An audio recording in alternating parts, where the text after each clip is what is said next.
There's the known territory, and then outside of that there's unknown territory.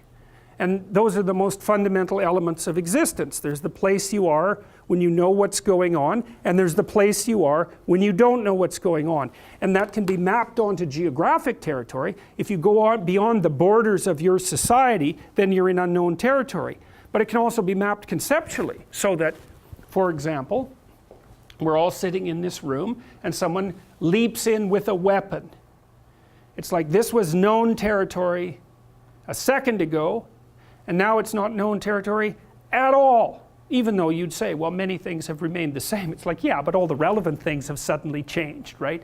And so part of the way of conceptualizing that is that you can manifest a geographic transformation by moving from, you know, genuine geographic explored territory into genuine geographic unexplored territory. But you can do that in time as well, because we exist in time as well as space.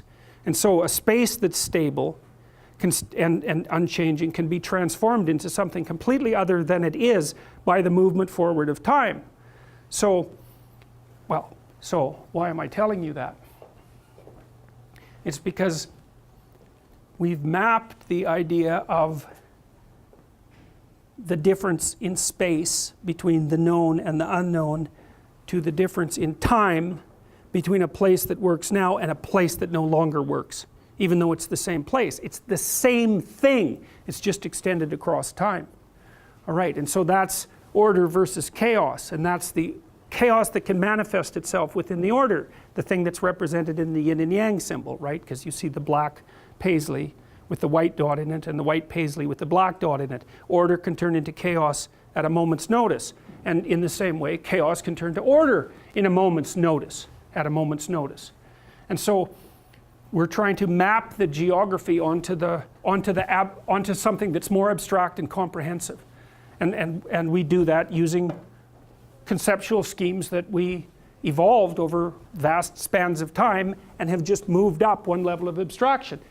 Known territory, or what's explored. Unknown territory, or what's not explored. The transformation or the dissolution of one into the other, and then the reconstitution of that. That's what an election does, right? It's like, okay, we have our leader, who's the person at the top of the dominance hierarchy and defines the nature of this particular structure. There's an election. It's regulated chaos. No one knows what's going to happen. It's the death of the old king. Bang, we go into a chaotic state. Everyone argues for a while. And then out of that argument, they produce a consensus, and poof, we're in a new state, right? That's the meta story, right? Order, chaos, order. But it's partial order, chaos, reconstituted and revivified order. That's the thing, is that this order is better than that order. So there's progress. And that's partly why I think the idea of moral relativism is wrong. There's progress in moral order. And it was defined properly by Piaget. The new moral order does everything the old moral order did, and some additional things. That's what constitutes progress. Now, here's a strange idea, and we'll talk about this more as we progress through the class. What's the ultimate in order? Well, it's not this, obviously, because it can collapse. And it's not this, because it can collapse. And so then you think, well, there's no ultimate order, even though there's progression. But then you have to move it up one level of abstraction. What's the ultimate order? Doing this. Willingness to do that. That's the ultimate order, right? It's order at a different level of analysis, and you can see that's what's represented in that idea.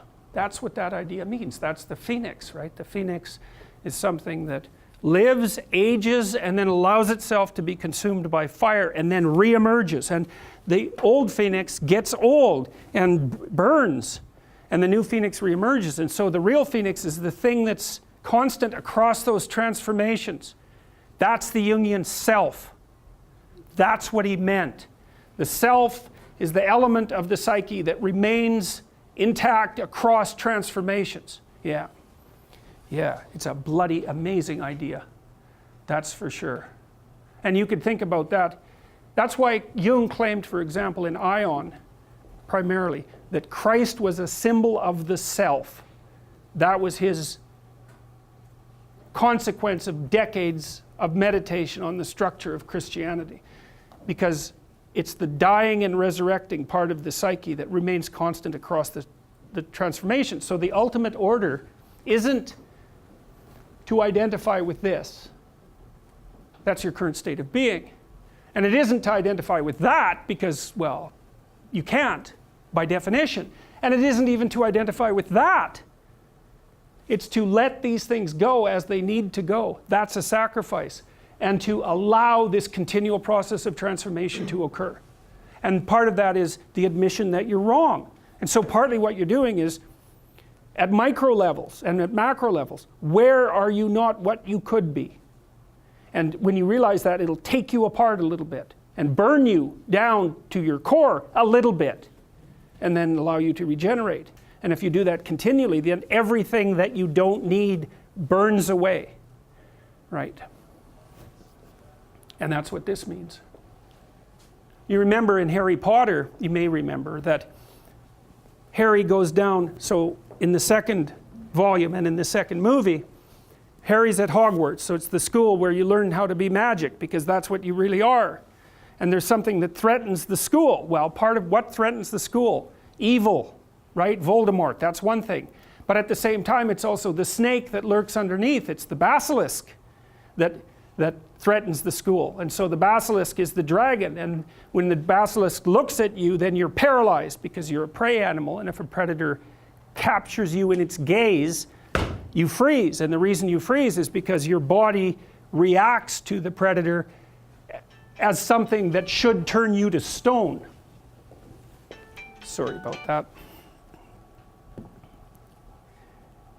So what do you do about the basilisk? Well, one thing you do is you run and hide.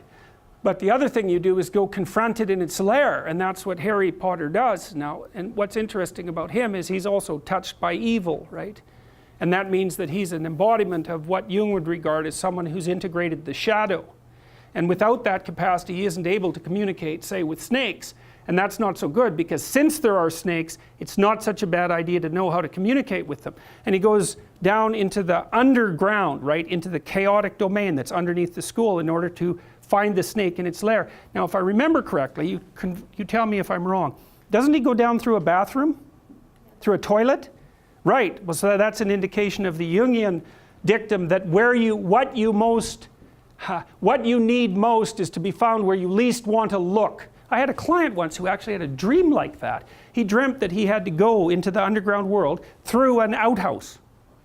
Right, it was very, very interesting. And it was an elaboration of precisely this theme. It's what you've thrown away as of little value to you, and maybe what you hate and hold in contempt and fear is exactly what you have to face if you want to go down to the place where the transformations occur. So what happens in Harry Potter? Well, this basilisk is wandering around, paralyzing everyone who isn't able to communicate with snakes. And he doesn't fight the basilisk precisely. He goes down into its lairs, the underground world. And what down there is that snake has got Ginevra, right? His girlfriend, that's her name, right? It's a variant of Virginia. That's a variant of virgin. And the snake always has a virgin. That's one of its characteristics, right? Like gold. He goes down there to rescue her. What happens to him? He gets bit, and he's going to die. So what happens? The phoenix comes along and cries tears into his wounds and cures him. And that's... So the idea is that what saves you in the encounter with the snake is your capacity to let things go and die and come back to life. Right. It's so interesting, that story's told in that way in that series of volumes, because the plot structure is perfect in a mythological sense. It's exactly right. And the phoenix actually happens to be the pet of the main wizard, which is also perfect. It's exactly right. So, what's his name? Dumbledore. Yeah, he's basically, for all intents and purposes, God the Father. And his pet, his close ally, is the thing that can die and that transforms.